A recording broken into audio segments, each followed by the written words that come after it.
Selamat pagi Bu Hini, apakah dengar suara saya? Ya, baik, terdengar Bu Ruli. Iya. Pak Reza.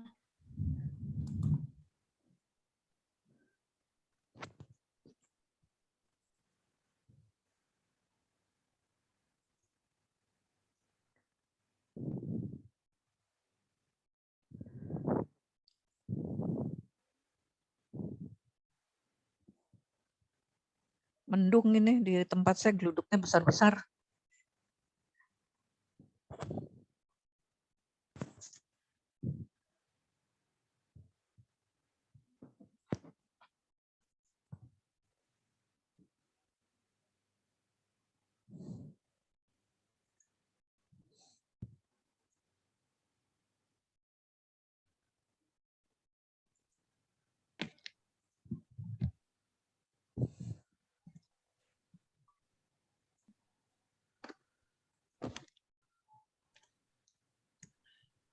Bu Rini suaranya nggak terdengar.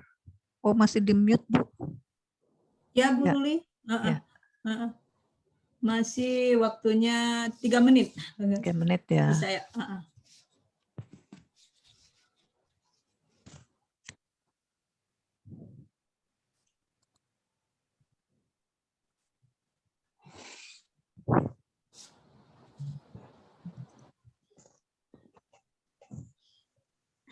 Ya, silakan Bapak Ibu bisa isi daftar hadir dulu ya.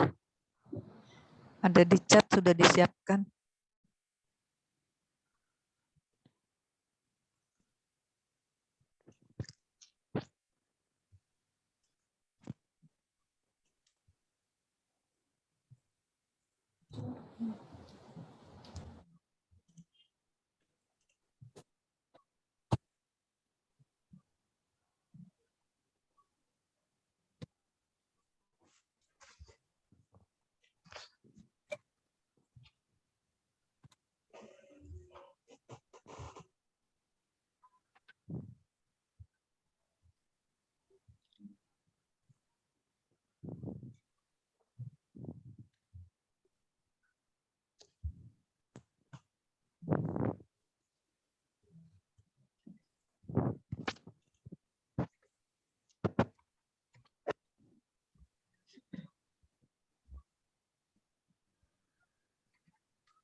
Selamat pagi semuanya. Selamat pagi Bu Hini. Bapak, ya Bu Ruli. Ada Pak Yatna, ada Bu Rini, ada Bu Sinta. Selamat pagi. Dan Bapak Ibu yang lainnya. Kita belum mulai ya Bu Rini, bentar lagi. Baik. 1 menit lagi ya. Ya, kita tunggu. Selamat pagi Bapak Ibu semua, mohon izin bergabung. Pagi Bu Lurah Sinta.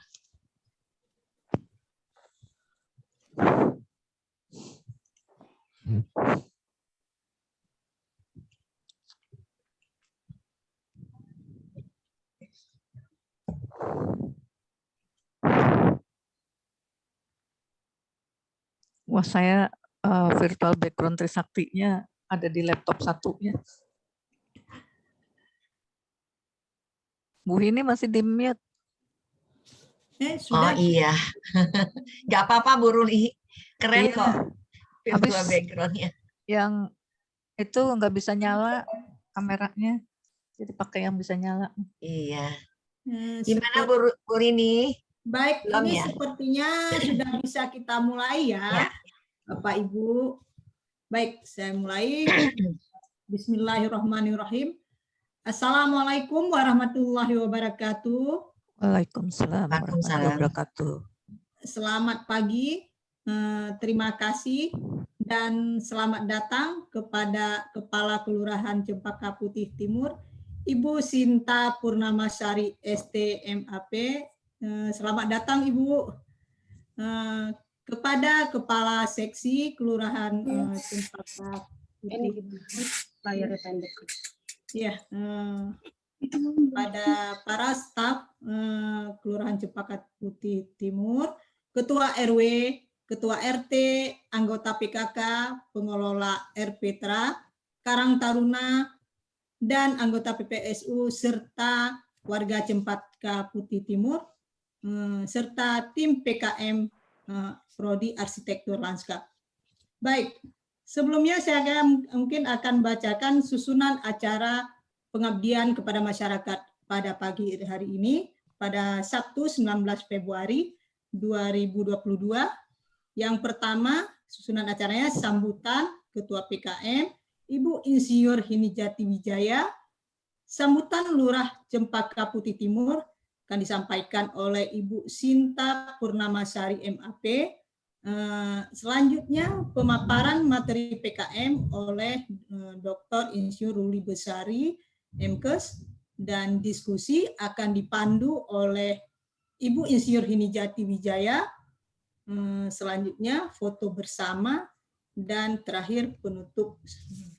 Baik, terlebih dahulu kita akan mempersilakan kepada Ibu Insinyur Hinijati Wijaya selaku Ketua PKM Prodi Arsitektur Lanskap untuk memberikan sambutan pada acara PKM pagi hari ini. Kepada Ibu Insinyur Hinijati Wijaya, kita persilakan dengan segala hormat.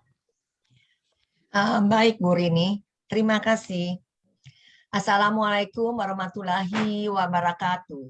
Waalaikumsalam warahmatullahi wabarakatuh. Selamat pagi. Salam sejahtera dan sehat selalu bagi kita semua. Puji syukur kita panjatkan kehadirat Tuhan Yang Maha Kuasa. Kita dapat berkumpul bersama-sama meskipun secara online ataupun melalui via Zoom. Ya, karena adanya pandemi COVID-19. Yang terhormat Ibu Lurah Cempaka Putih Timur, Ibu Sinta Purnamasari ST, MAP. Yang terhormat Bapak Ibu Ketua Seksi dan staf Kelurahan Cempaka Putih Timur yang tidak bisa disebutkan satu persatu. Salam kenal ya Bapak Ibu. Yang terhormat Bapak Ibu Ketua RW yang hadir di sini. Yang terhormat Bapak Ibu Ketua atau Ibu-Ibu PKK, yang terhormat Bapak dan Ibu Pengelola RPTRA, yang terhormat Bapak Ibu Pengelola Karang Taruna RW, yang terhormat Bapak Ibu Pengelola anggota PPSU, yang terhormat Bapak Ibu masyarakat di lingkungan Kelurahan Cempaka Putih Timur. Perkenankan kami dari tim PKM Pengabdian kepada Masyarakat Program Studi Arsitektur Lanskap yang terdiri dari pertama Ibu Dr. Insinyur Ruli Besari Budianti MKes, yang kedua adalah Ibu Dr. Rini Fitri SPMSI, yang ketiga Bapak Herika SSI PMSI PSD, yang keempat adalah Bapak Reza Fauzi STM Ars, dan saya sendiri Insinyur Hinijati Wijaya MSI. Di sini kami akan menyampaikan pengabdian kepada masyarakat dengan judul pengenalan dan pelatihan desain sederhana taman terapeutik sebagai elemen lanskap, upaya menjaga kesehatan lingkungan di Kelurahan Cempaka Putih Timur, Jakarta Pusat. Seperti judul dari pengabdian kepada masyarakat atau disingkat PKM yang akan kami sampaikan, ini membahas tentang taman terapeutik untuk menjaga kesehatan lingkungan. Semoga kita semua dapat menjaga kesehatan kita semua, keluarga kita, dan juga lingkungan kita. Dan juga kita diberikan kesehatan yang layak yang selalu ada pada kita. Dan mari kita bersama-sama untuk mendengarkan pemaparan yang akan kami sampaikan. Sebelumnya kami sampaikan juga, kami sangat mengucapkan terima kasih kepada pihak-pihak yang terkait, terutama Ibu Lurah dan juga jajarannya, dan bersama warganya yang bersedia berpartisipasi dalam pelaksanaan pengabdian kepada masyarakat atau PKM yang diadakan oleh Prodi Program Studi Arsitektur Lanskap. Demikian yang dapat kami sampaikan. Terima kasih. Selamat menikmati apa yang disajikan oleh kami. Demikian saya sampaikan, saya kembalikan kepada Ibu Rini. Terima kasih kepada Ibu Insinyur Hinijati Wijaya yang telah memberikan sambutan. Baik, untuk acara selanjutnya kita mempersilakan kepada Ibu Lurah Cempaka Putih Timur, Ibu Sinta Purnamasari STMAP untuk memberikan sambutan pada acara PKM ini. Kepada Ibu, waktu dan tempat dipersilakan. Baik, terima kasih Ibu Moderator. Baik, bismillahirrahmanirrahim. Yang terhormat Ibu Insinyur Hini Jati Wijaya MSI sebagai Ketua PKM dan Ketua Jurusan Arsitektur Landscape VTL Usakti. Yang terhormat Dr. Insinyur Ruli Bestari BMKes dan yang terhormat juga Dr. Rini Fitri SPMSI, Bapak Reza Fauji STMAS, Pak Yatna Kasih Kesra Kelurahan Cempaka Putih Timur, para ketua RT RW di Kelurahan Cempaka Putih Timur, para ketua PKK dan anggota, para ketua LMK, FKDM, Karang Taruna beserta anggota, para pengelola RPTRA Kelurahan Cempaka Putih Timur, para PPSU Kelurahan Cempaka Putih Timur, dan tentunya terima kasih banyak juga kepada koordinator PKM semester Gasal tahun 2021-2022, Prodi Arsitektur Landscape, dan Bapak Ibu semua yang tidak saya sebutkan namanya satu persatu. Alhamdulillah, puji syukur kehadirat Allah Subhanahu wa Ta'ala, kita bisa hadir berkumpul bersama-sama mengikuti pelatihan desain sederhana terapetik sebagai elemen landscape upaya menjaga kesehatan lingkungan di Kelurahan Cempaka Putih Timur. Mungkin bagi kita orang awam, Bapak Ibu mohon izin, taman terapetik masih menjadi tanda tanya ya, seperti apa sih maksudnya nih taman terapetik. Saya pun yang background-nya dari alumni Trisakti mungkin belum update juga terkait taman ini. Jadi ini satu hal ilmu baru yang mungkin bisa bermanfaat bagi kita di masa pandemik, di mana dengan keadaan yang masa pandemik seperti ini, bukan berarti kita tidak bisa berinovasi, berkarya, ataupun melakukan pembaruan untuk bisa mengisi waktu kita ataupun memperbarui, mengupgrade diri kita dalam perkembangan yang terjadi. Jadi besar harapan saya dengan adanya pelatihan ini ke depan mungkin bisa dilanjutkan dengan melakukan praktek lapangan, Bapak Ibu. Mohon izin karena hal-hal seperti ini mungkin di kelurahan di Jakarta, khususnya Jakarta secara umum, belum ada. Jadi ini sangat bermanfaat dan saya harapkan bisa kita lakukan di lapangan dan kita juga bisa mensosialisasikan kepada warga di Kelurahan Cempaka Putih Timur khususnya. Ke depan harapan saya program ini tidak berhenti di sini, bisa dilanjutkan lagi di kelurahan lain, mungkin bisa menjadi bahan masukan kepada kami untuk mendapatkan ilmu-ilmu yang bermanfaat khususnya untuk menjaga kesehatan lingkungan. Itu penting di mana masa pandemik memang aktivitas kita yang sangat terbatas di luar bukan berarti kita tidak bisa tetap menjaga lingkungan di lingkungan kita. Itu aja yang saya harapkan. Saya harapkan semuanya bisa mengikuti kegiatan ini dengan baik. Kadang tidak semua bisa beruntung bisa mendapat kesempatan dari Universitas Trisakti, khususnya alma mater saya sendiri, memberikan pelatihan kepada warga kami. Itu aja saya sampaikan. Terima kasih. Wassalamualaikum warahmatullahi wabarakatuh. Waalaikumsalam warahmatullahi wabarakatuh. Baik, terima kasih kepada Ibu Lurah yang telah memberikan kata sambutan. Baik, untuk selanjutnya, akhirnya kita akan masuk pada acara inti kita, yaitu akan dipresentasikan materi yang berkaitan dengan tema saat ini, yaitu pengenalan pelatihan desain sederhana Taman Terapetik sebagai elemen lanskap, upaya menjaga kesehatan lingkungan di Kelurahan Cempaka Putih Timur. Acara ini akan dipandu oleh Ibu Moderator, Ibu Insinyur Hini Jati Wijaya. Kepada Ibu Hini, kita persilakan. Baik, Bu Rini, terima kasih. Baik, sekarang waktunya akan disampaikan pemaparan dari Ibu Dr. Insinyur Ruli Bestari Budianti MKes yang akan menyampaikan materi PKM seperti tadi yang disebutkan oleh Bu Rini sebagai MC-nya ya, yaitu dengan judul pengenalan dan pelatihan desain sederhana Taman Terapetik sebagai elemen lanskap, upaya menjaga kesehatan lingkungan di Kelurahan Cempaka Putih Timur, Jakarta Pusat. Dipersilakan untuk Ibu Ruli Bestari Budianti MKes menyampaikan materinya dengan waktu 25 menit dan akan dilanjutkan dengan diskusi 15 menit. Silakan kepada Ibu Ruli. Baik, terima kasih Bu Hini. Selamat pagi. Assalamualaikum warahmatullahi wabarakatuh. Waalaikumsalam. Selamat pagi pada Bu Sinta, Bu Lurah, ya, atas kesempatan yang diberikan kepada kami untuk melakukan kegiatan pengabdian masyarakat, dan juga selamat pagi kepada semuanya. Salam seroja, sehat rohani dan jasmani. Baik, Bapak Ibu, kira-kira ada 18 slide yang akan saya sampaikan. Semoga 18 slide ini dapat dipahami bersama. Karena taman terapeutik ini dalam 2 tahun terakhir ini cukup menjadi primadona. Kenapa? Karena kita banyak melakukan kegiatan work from home. Sehingga setelah selesai kita melakukan kegiatan bekerja, apalagi yang akan kita lakukan. Juga akibat dari kegiatan work from home ini kita jadi tahu kok ternyata taman kita berantakan ya. Kok ternyata taman kita banyak uletnya ya. Kok ternyata taman kita begini begitu. Dan kita sulit sekali mencari tempat untuk melakukan work from home. Nah, disinilah kemudian taman terapeutik menjadi sesuatu yang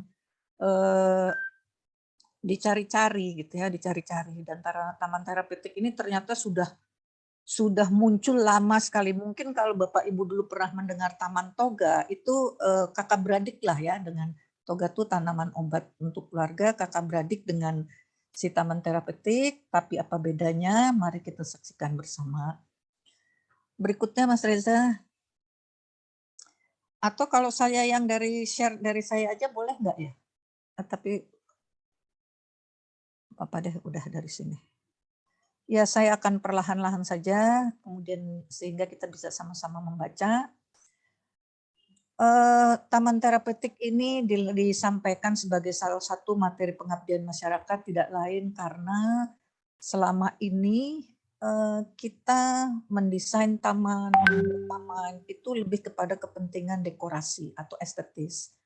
Sehingga kepentingan untuk menjaga kesehatan lingkungan atau mengurangi polutan, mengurangi bau dan lain-lain itu kadang-kadang kurang kita perhatikan. Juga untuk kita membuat taman yang isinya tanaman obat-obatan itu kadang-kadang juga kita kurang kerjakan, karena kita semua menyangka tanaman obat-obatan itu tidak ada unsur dekoratifnya atau kurang estetis ya, banyak daunnya, kemudian rimpangnya yang diambil, jadi penampilannya itu kurang untuk aspek estetika. Tapi ternyata di dalam suasana pandemi ini timbul suatu suasana yang tidak atau kurang nyaman di rumah ya. Seperti contoh, pasti kalau kita work from home kita akan cari tempat yang paling aman, paling nyaman, tidak diganggu oleh siapapun. Ujung-ujungnya kita di kamar. Ya.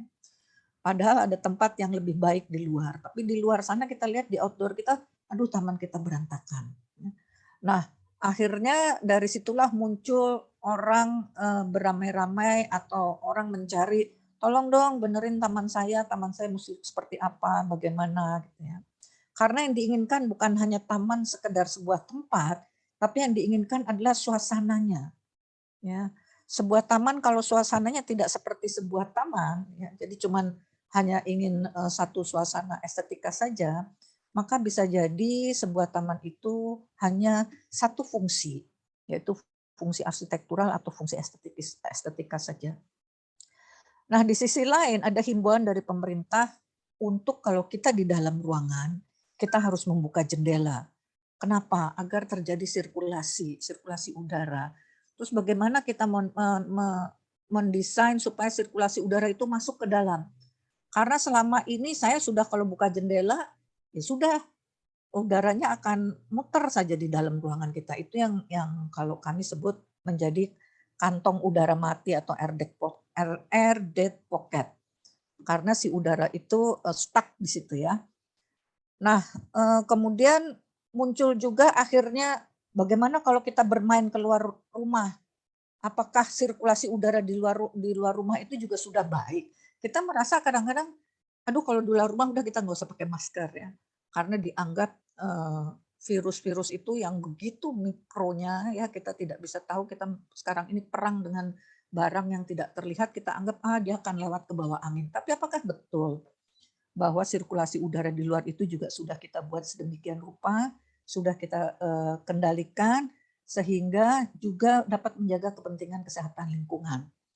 Nah, kaitan dengan itu, maka masih banyak persoalan masyarakat yang kurang memahami bagaimana membuat satu taman yang dia juga hanya estetis, tapi juga untuk terapi. Nah, mudah-mudahan melalui pengabdian masyarakat ini semuanya akan menjadi jelas. Berikutnya tolong. Nah, rasanya kurang afdol kalau saya juga tidak menyampaikan apa sih tujuan dari pengabdian masyarakat ini. Kami sebagai dosen itu mempunyai 3 dharma, dan salah satu dharmanya adalah pengabdian kepada masyarakat. Nah, inilah yang menjadi dilakukan 1 tahun itu 2 kali. Semoga setelah PKM ini kita akan menjadi mitra ya Bu Sinta ya, sehingga ini akan menjadi seperti bola salju yang akhirnya kalau 1 kali kita makan pakai tangan 1 jari kan nggak masuk banyak tuh, begitu kita makan pakai 5 tangan kan akan terasa kenyangnya. Nah, itulah harapan kami, semoga ini akan terjalin kemitraan. Nah, 3 lingkup pengabdian ini adalah pengenalan, kemudian memberikan pelatihan teknik mendesain, terus kemudian kita mengenalkan materi apa yang dapat digunakan dalam taman terapeutik. Sebelum sampai kepada lingkup ini, ada baiknya kita persamakan persepsi kita dulu mengenai taman terapeutik. Slide berikutnya bisa disampaikan.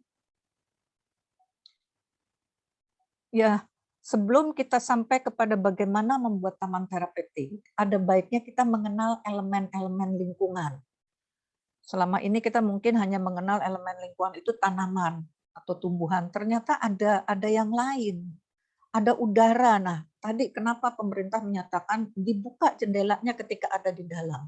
Maksudnya supaya udara yang merupakan sekumpulan gas yang tersusun utamanya atas oksigen, nitrogen, karbon oksida, dan gas lain yang jumlahnya cukup sedikit, itu bisa masuk ke dalam, kemudian udara yang di luar sirkulasi itu kan artinya keluar dan masuk.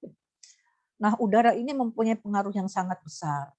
Karena kandungan oksigen di udara itu yang menunjang pernafasan kita. Kita mungkin merasa ngep kalau kita jalan-jalan atau kita bergerak lebih cepat dengan menggunakan masker, akhirnya kita masker itu menjadi manggut, masker dijanggut gitu ya.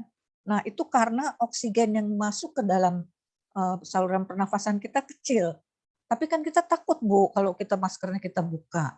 Nah, yang menjadi pertanyaan bagaimana kita menyusun elemen-elemen ini supaya dia membuat koridor ya, membuat koridor udara sehingga kalau toh ada virus yang menyangkut di bagian-bagian elemen udara ini tidak menyangkut ke tubuh manusia tapi menyangkut di tanamannya. Ini yang kita tidak tahu persis berapa lama sih virus itu bisa diam di media. Kemudian yang berikutnya adalah air. Air ini sekarang menjadi sesuatu yang sifatnya sangat berarti karena nomor 1 kita cuci tangan. Kadang-kadang kita lupa cuci tangan, kerannya masih menyala. Nah, kemudian yang berikutnya adalah cahaya matahari. Ini kadang-kadang kita juga suka ya mungkin menjadi kebiasaan kita ya para arsitek lanskap ini kalau mendesain itu paling senang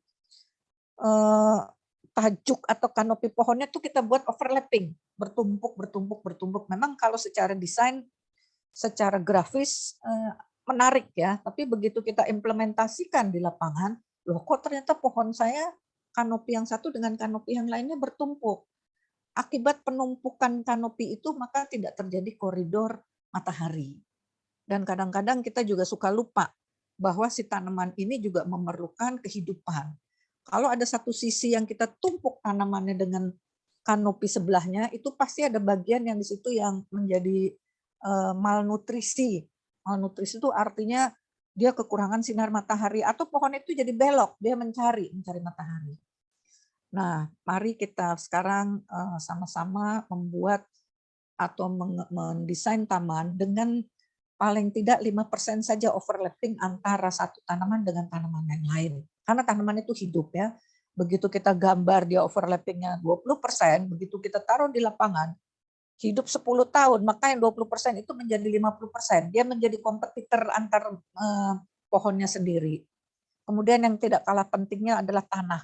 Nah, tanah di sinilah yang menjadi unsur bagaimana taman terapi itu menyatu dengan atmosfernya manusia yang membuat taman. Kadang-kadang kita kalau buat taman, kita malas ya menyentuh tanah, karena tanah itu biasanya ada berbagai macam mikroba, ada bahan yang organik, ada cacing ya, kemudian mungkin juga terus nanti masuk ke kuku kita.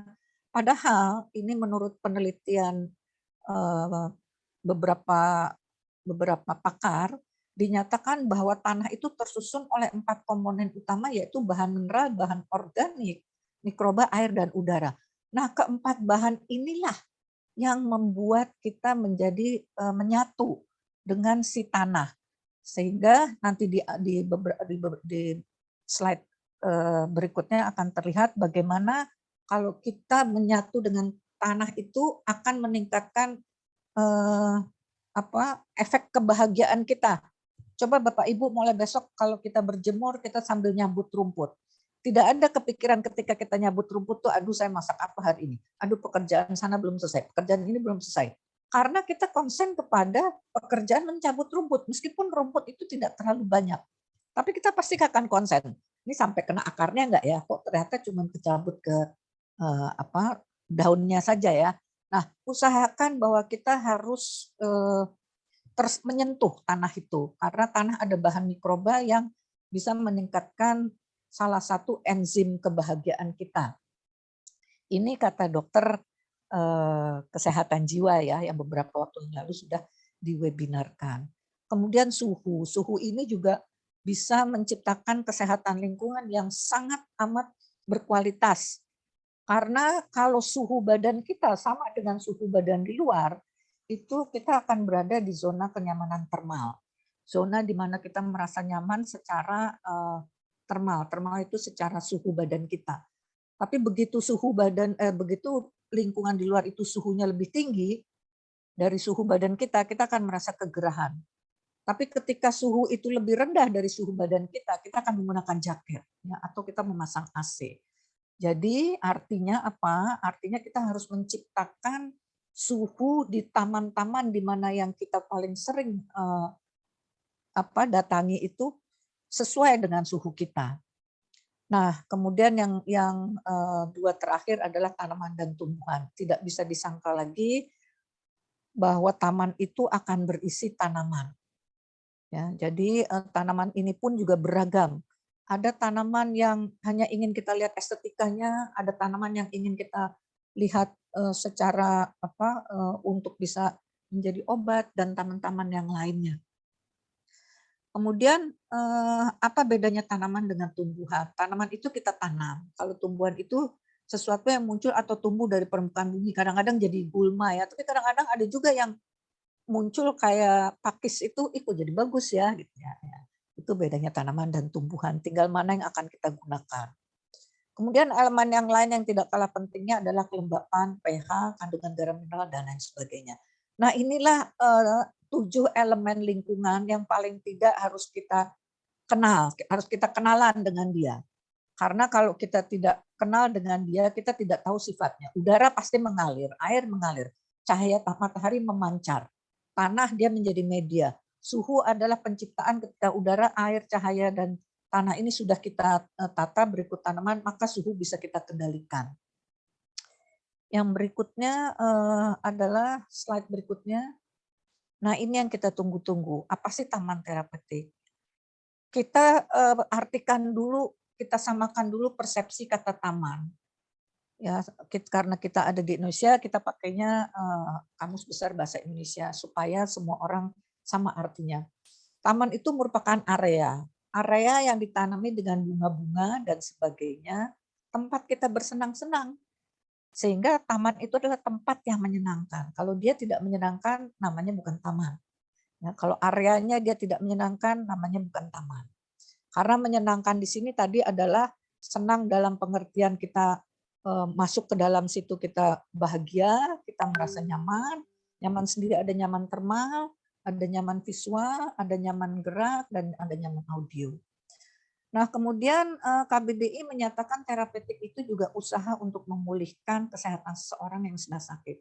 Berarti taman terapeutik itu adalah tempat untuk memulihkan kesehatan seseorang yang sedang sakit. Betul, tapi sakit dalam pengertian sakit psikis ya, sakit jiwa. Kadang-kadang kita marah-marah, stres itu tuh juga sakit. Atau kita merasa kesal, itu juga sakit sebetulnya. Meskipun sakitnya ada level-levelnya ya. Nah, taman dalam pengertian level ada level 1, 2, 3. Kalau untuk yang skopnya kecil, ya kita pakai saja taman terapeutik level 1. Saya lupa di rumah sakit mana di Inggris itu dia sudah membuat taman terapi ini untuk orang-orang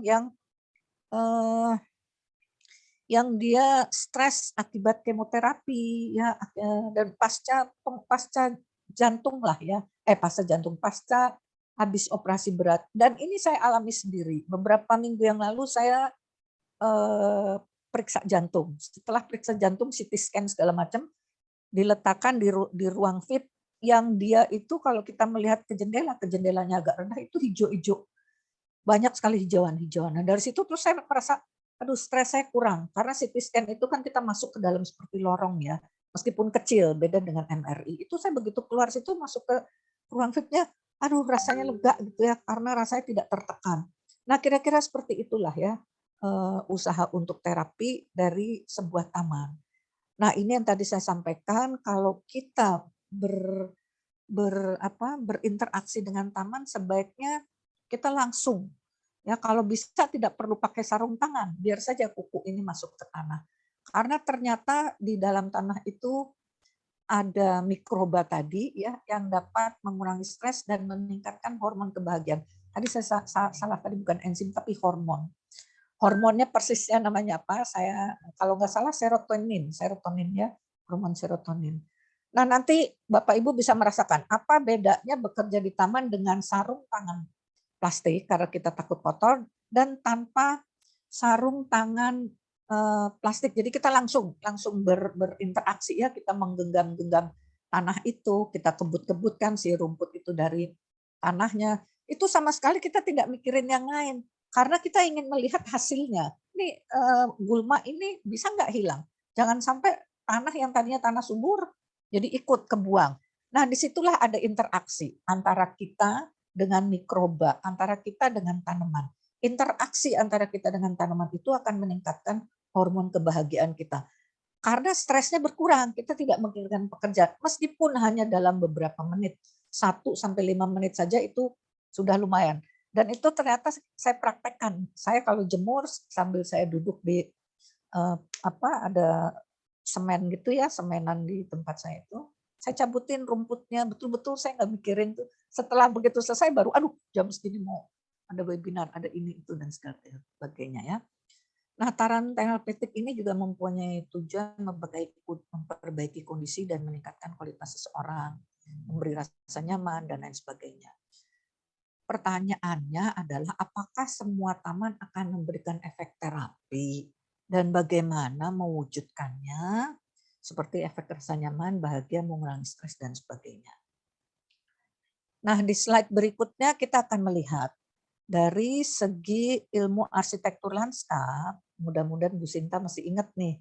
Ini karena dulu pelajaran di semester 1 2. Itu kita mengenal ada prinsip desain dan elemen desain. Salah satunya di dalam prinsip desain itu adalah bahwa harus ada kesatuan, ada keseimbangan, ada ritme, ada proporsi dan kontras. Nah, kalau gitu Bu, kalau taman yang dia tidak mengikuti prinsip desain ini gimana? Beberapa bulan yang lalu taman saya berantakan banget. Saya ngelihatnya ini taman malah bikin jadi pusing ya, karena taman itu kan hidup ya, taman itu hidup paling tidak 1 bulan sekali kalau tanaman hias itu harus kita dangirin ya. Nah, dalam rangka kita melakukan pendangiran itulah kita mulai menerapkan prinsip-prinsip desain ini. Apa yang kita inginkan? Kesatuan, jadi semua pohon yang daunnya sama kita satukan. Apakah keseimbangan? Kanan kiri itu kalau di sana ada bunga merah, sini juga ada bunga merah. Atau adanya irama. Irama itu biasanya diciptakan karena adanya asimetris. Di sana ada pohon yang daun besar, di sini pohon daun yang kecil-kecil ya. Sehingga semuanya itu akan membentuk satu proporsi ya, satu komposisi. Nah, komposisi inilah yang akhirnya menjadi sesuatu yang punya nilai estetika. Ini baru sampai pada nilai estetika ya.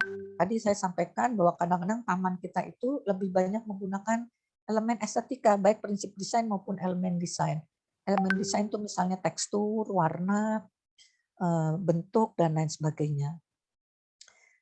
Berikutnya,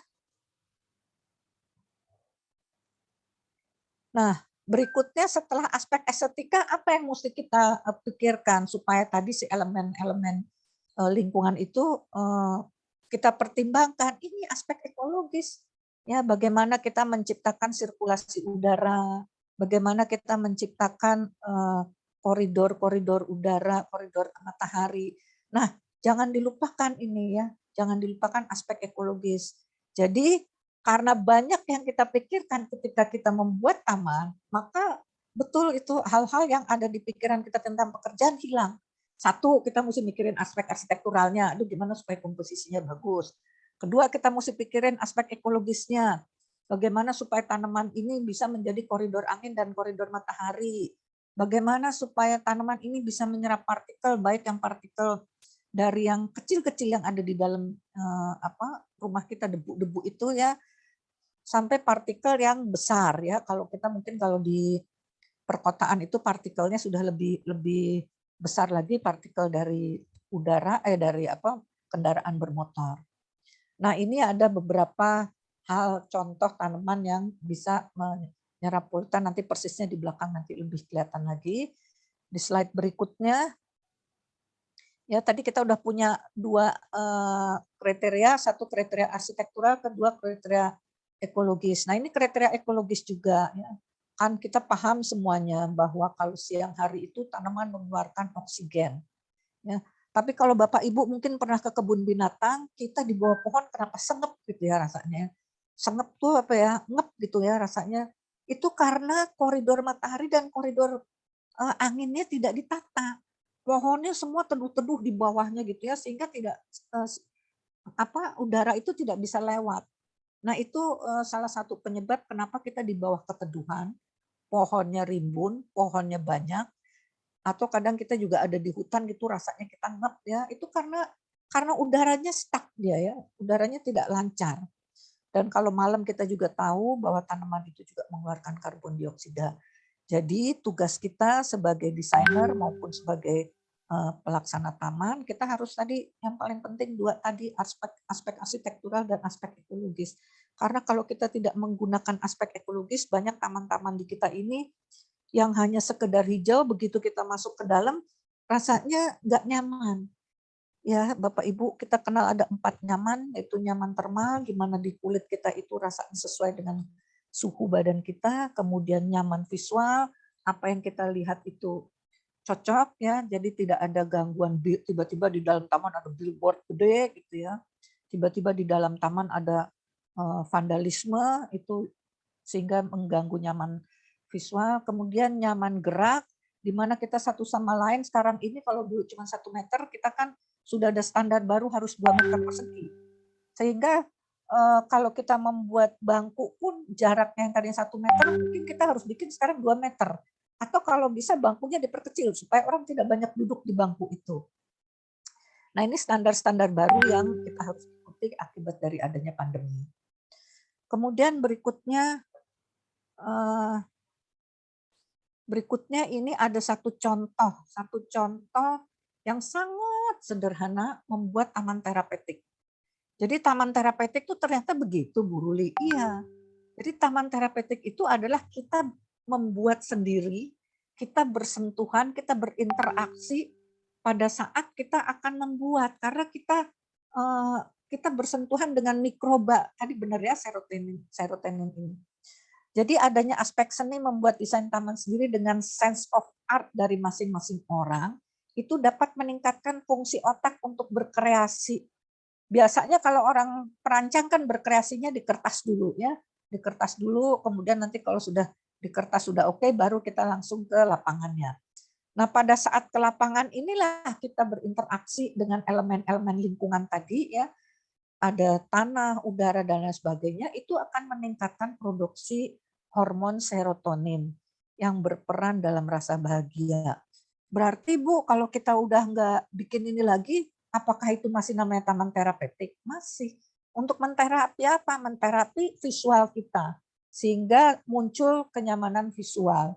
Pada saat kita membuat taman ini, ya membuat ya, jadi kita jangan menyuruh, tapi ayo sama-sama kita bikin. Kamu lingkaran yang sana, saya lingkaran yang sini. Ini simple banget ini, sekali waktu Ini kalau nggak salah dipakein plastik bawahnya. Jadi sekali waktu kita mau berubah, ini kita gabung ke sini sehingga lembar daunnya ini lebih lebar. Nanti kapan-kapan 2 bulan lagi kita rubah lagi menjadi lingkaran. Ini apalagi ya, ini yang kalau sebelah kiri ini juga ini sangat fleksibel dan movable. Gampang sekali kita rubah-rubah. Ini yang di bawah juga gampang sekali kita rubah. Jadi prinsipnya taman terapi itu adalah taman yang menerapi kita, menyembuhkan kita, di mana kita harus berinteraksi langsung dengan elemen-elemen lingkungan tadi, antara lain tanah ya, dengan elemen-elemen si lingkungan atau elemen-elemen tamannya itu sendiri. Kalau kita hanya melihat, maka hanya satu aspek yang tersentuh di kita, yaitu aspek visualnya saja. Tapi kalau kita ikut ke dalamnya, kita juga kenyamanan gerak kita juga jadi bersentuhan. Misalnya satu area gini kita bikinnya berdua, kita bisa berebut nih dengan teman. Gue bikin yang lembar ketiga ya, lu bikin lembar yang kedua. Nah, keributan kecil ketika kita mendesain ini akan memunculkan efek terapi pada saat bikin taman. Setelah selesai taman, efek terapi yang lama itu yang akan kita bisa nikmati adalah terapi visual. Ya, semuanya menjadi enak dilihat gitu ya. Terus kalau pagi kita akan lihat di sini mana, biasanya kalau setelah 1 bulan kan akan muncul tuh gulma-gulmanya ya, tanaman-tanaman yang terbawa oleh si pupuk atau oleh kompos yang kita sebarkan, atau mungkin dari tanaman itu sendiri, dari burung yang menjatuhkan gulma-gulma itu akan muncul mulai tanaman-tanaman liar. Nah, itu kita cabutin. Pada saat kita mencabut, kita berinteraksi.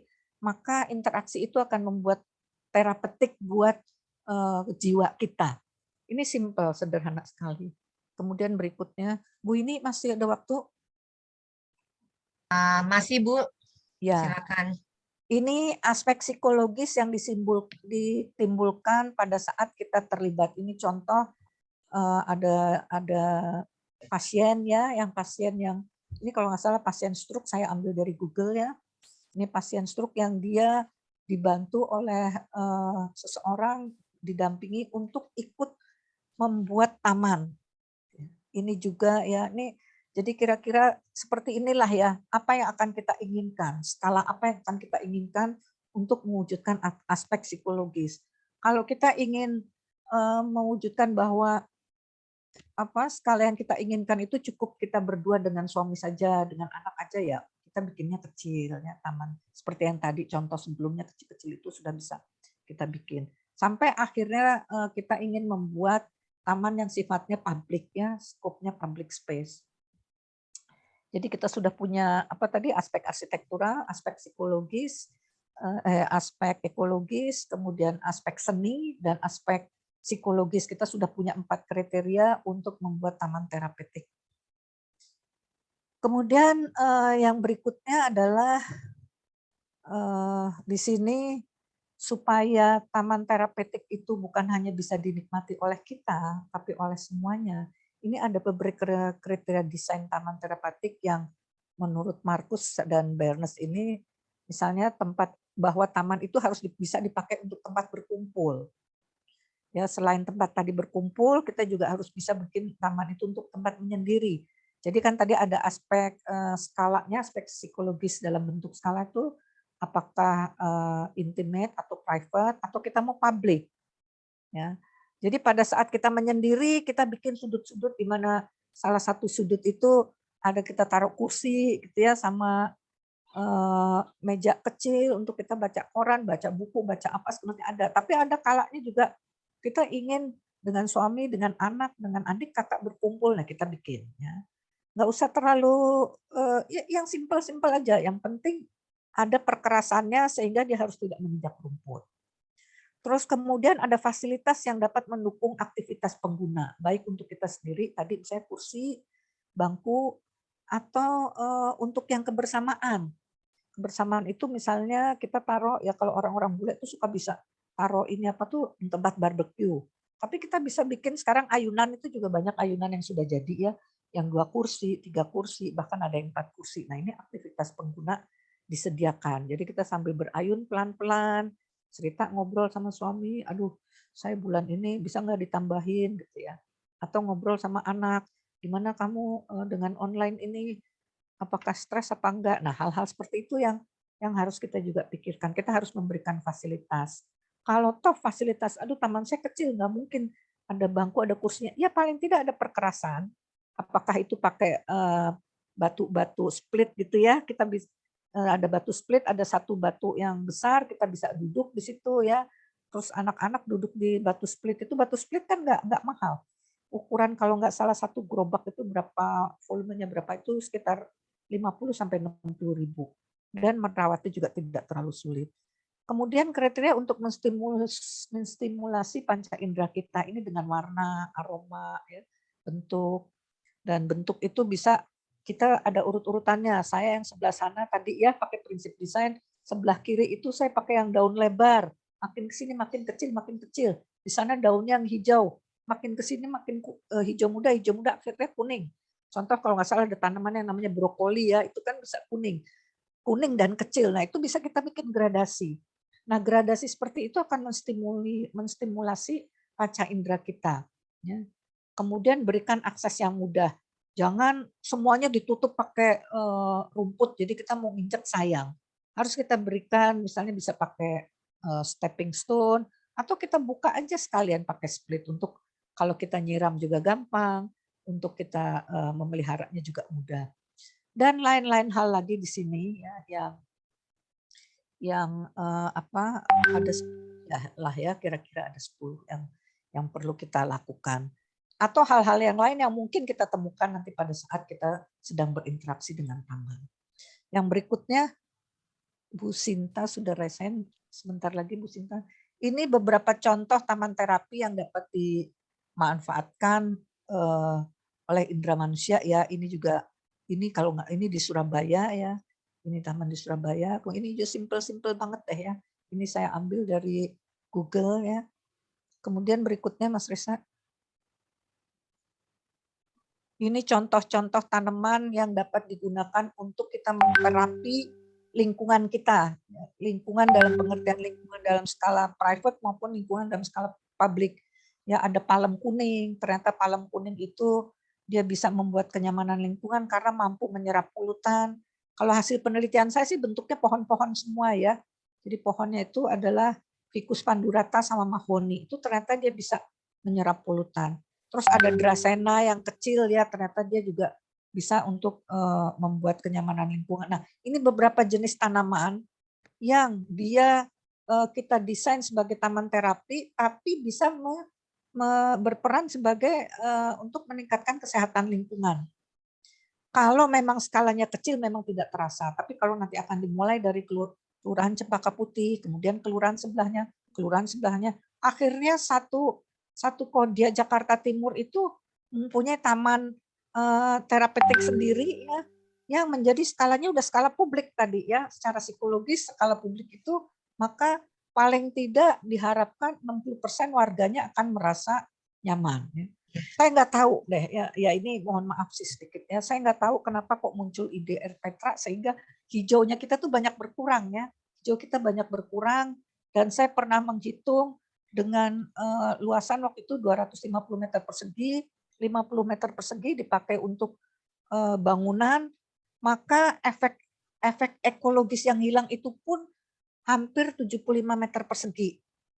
Kenapa? Karena bangunan itu menyerap panas kan, ya terus kita akhirnya berteduh. Terus belum dia yang tadinya masuk ke dalam air untuk menyerapkan air ketutup bangunan.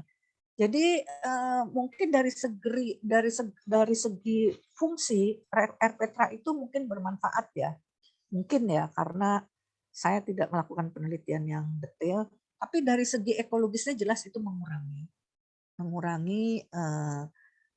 manfaat ekologis dari taman itu sendiri. Karena banyak ruangan yang tadinya hijau bisa menyerap menyerap air ya, mikroba itu di situ tadinya dia bermain ya, mikrobanya jadi karena sudah masuk fondasi segala macam mikrobanya jadi berkurang otomatis. Kira-kira begitu. Kemudian berikutnya, mudah-mudahan ini yang terakhir atau masih ada ya. Nah, ini beberapa tanaman juga yang bisa digunakan untuk terapi tapi juga menjaga kesehatan lingkungan di indoor ya. nggak nyangka kita kalau suji itu ternyata bisa, ya geranium, ini tadi palem kuning, lavender, beberapa tanaman yang bisa kita pakai. Sepatu velum ini gampang sekali hidupnya dan dia setengah teduh ya. Kemudian ini ternyata dia juga bisa menyerap polutan, mengusir serangga dan lain sebagainya. Berikutnya, ini perkerasan-perkerasan yang kita gunakan. Jadi saran saya dalam membuat taman, jangan melulu rumput. Karena nanti kita tidak bisa berjalan-jalan di taman itu meskipun taman itu kecil. Usahakan ada perkerasan. Jadi kita bisa berjalan, kita bisa di daerah sini misalnya, oh ini saya bisa bersihin rumput yang di sini, rumput yang di sini. Sekali lagi taman terapeutik itu adalah kita harus berinteraksi dengan tamannya itu, tidak sekedar visual, tapi juga harus secara fisik. Kemudian yang berikutnya, nah ini pohon-pohon yang dapat digunakan ya. Tadi kita dengan prinsip desain elemen desain ya, yang kita gunakan untuk terapeutik. Warna di sini akan menterapi visual kita ya. Kemudian di sini kalau ini jelas produksinya bisa dimanfaatkan. Jadi yang tidak bisa dimanfaatkan untuk estetika itu untuk terapi visual, yang bisa dimanfaatkan untuk terapi fisik. Berikutnya, ya ini beberapa usulan desain saja dalam bentuk apa?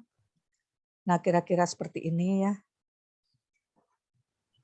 Ini ada perkerasan, kita juga bisa menikmati bersama. Demikian Bapak dan Ibu, mudah-mudahan apa yang saya sampaikan di sini bisa bermanfaat dan juga bisa dipahami bersama-sama.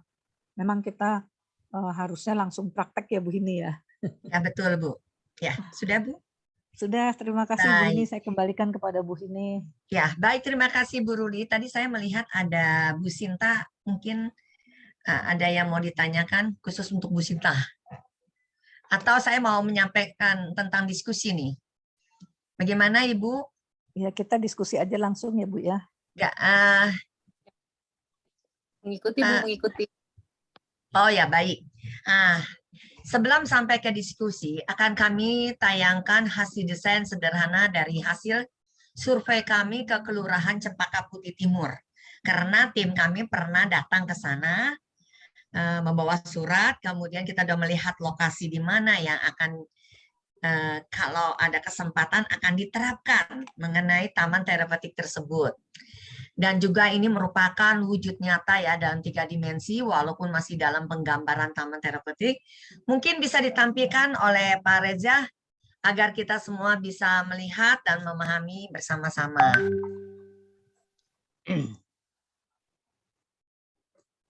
Nah, ini adalah hasil, mungkin disampaikan juga Pak Reza, di mana ini lokasinya yang waktu dalam survei itu. Ya, ini merupakan sedikit ilustrasi atau gambaran usulan desain yang di lokasi yang sempat kita survei di RPTA Anggrek bersama Pak Yatna waktu itu, kurang lebih usulan dari kita. Walaupun ini mungkin belum terlalu sempurna, jadi tapi kurang lebih usulan konsepnya seperti ini Pak. Terima kasih. Oh, seperti begitu ya Pak Reza. Terima kasih ya. Tapi mungkin bisa ditayangkan lagi ya Pak Reza, agar apa secara ini slow. Tadi terlalu cepat gitu. Apakah bisa Pak Reza ditayangkan dalam kondisi kecepatannya jangan terlalu cepat gitu, slow aja. Nah, ini seperti ini ya. Ini kan masih dalam 2 dimensi. Yang tadi Pak Reza.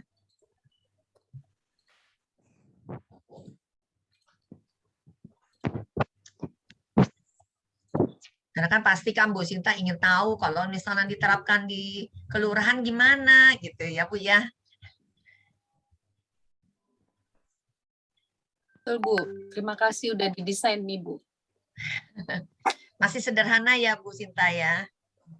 Ya, siap. Tadi yang sudah disampaikan oleh Bu Ruli mengenai teorinya, contoh-contohnya. Nah, ini adalah aplikasi yang tadi disampaikan oleh Bu Ruli, teori-teorinya. Sudah? Baik, Pak Reza. Baiklah, sampailah kita dalam sesi diskusi ya. Seperti tadi, selain pemaparan, ini ada juga sesi diskusi yang merupakan paling menarik ya, karena dari diskusi inilah kita banyak mengetahui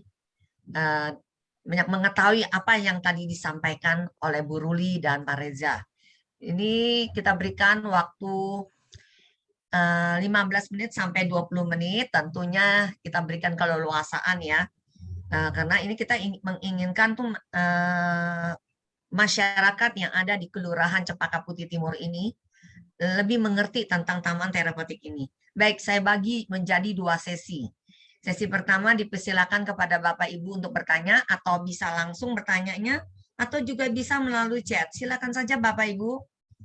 Bisa dimulai yang bertanya pertama. Assalamualaikum. Waalaikumsalam. Dengan Bapak siapa Pak? Dari mana Bapak? Dengan Bapak Agus Haris, Ketua RT 004 RW 04 Cempaka Putih Timur. Makasih Pak RT, makasih.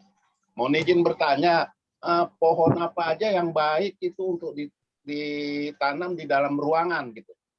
Katanya ada lidah mertua itu baik untuk. Mohon izin Bu, mohon pohon apa aja yang bisa ditanam di ruangan sehingga bisa menambah kesehatan katanya. Terima kasih, itu aja. Assalamualaikum warahmatullahi wabarakatuh. Baik, Waalaikumsalam. Waalaikumsalam. Bapak Agus, apakah Bu Ruli kita akan langsung menjawab atau kita tampung ya? Silakan, bagaimana moderator saja. Oke, satu-satu saja ya Bu, biar lebih jelas ya. Ya. Mungkin bisa Menambahkan bisa Bu ini. Ya? Mau Oh, boleh. Silakan Bu.